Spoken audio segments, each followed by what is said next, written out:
Welcome back to the Z Settlement Channel. I'm your host, Chris Chan.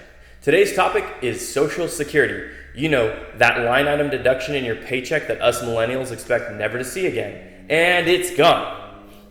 Enacted in 1935, the Social Security Act was meant to be a safety net for the elderly, disadvantaged, and unemployed Americans. The main purpose of the act was to provide financial benefits to retirees over the age of 65, and it was based on one's lifetime contributions through payroll tax. However, if you are like 40% of older Americans today, you may be solely relying on Social Security for your retirement rather than your safety net. So how does Social Security relate to structured settlements, or settlements in general? Let's explore how structured settlements can help complement Social Security choices or supplement benefits related to retirement. In 2019, last year, the average monthly Social Security check was $1,461. The maximum benefit that you could receive was $2,861 per month. How much you will personally receive is determined by the age you decide to withdraw your Social Security benefit, as well as how much you have put into the system based on your yearly earnings. The earliest age that you can draw on Social Security is age 62, and the maximum age for your full retirement is based on when you were born. Here's a chart to show you the various ages.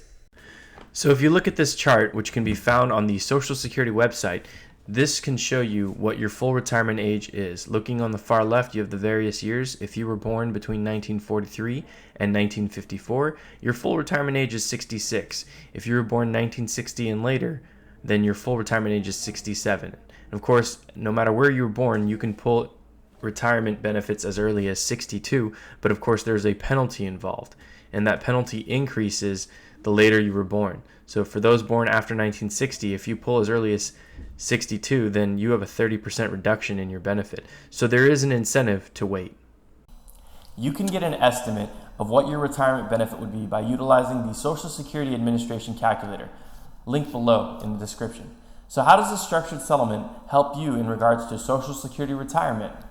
Well, first of all, if you're receiving a settlement in your 50s or 60s, you could utilize a portion of your funds as a means to hold off on withdrawing from Social Security until you've reached your full retirement age, earning you the maximum Social Security retirement benefit. Second, if you are able to defer a portion of your settlement until you reach an age when you can draw from Social Security, you could utilize the structured settlement to supplement your Social Security retirement benefit while drawing at an earlier eligible age. Here, let me show you what I mean. For example, let's say you receive a settlement at age 50 for $250,000. You take $50,000 upfront to spend on whatever you see fit. The rest of the $200,000 you invest in a structured settlement with a deferral until age 65, which would be right around the middle of the earliest withdrawal age and your full retirement age.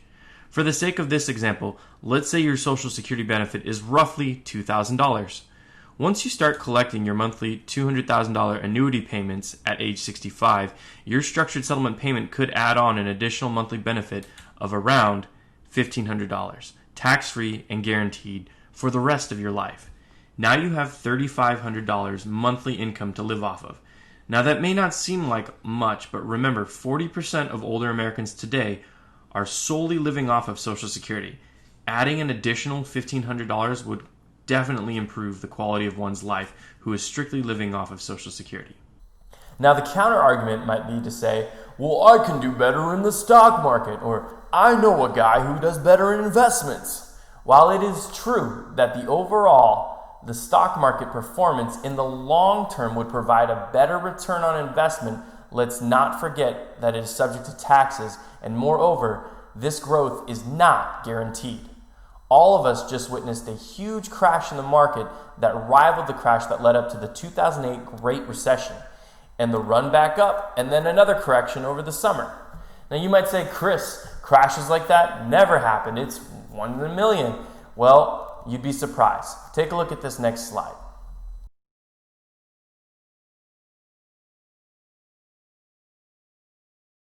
So as you can see from this chart here, crashes are a lot more common than people would expect.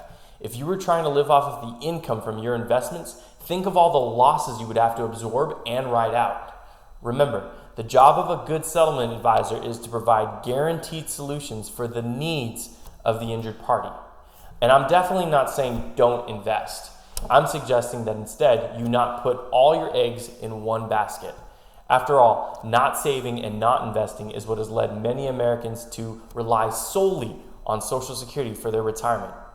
If you're a recipient of a one-time cash settlement for your personal injury, you're what we call a unique investor, meaning your ability to absorb risk should be taken highly into consideration. Thanks again for tuning in. You can find out more at www.zsettlementadvisors.com. We'll see you next time.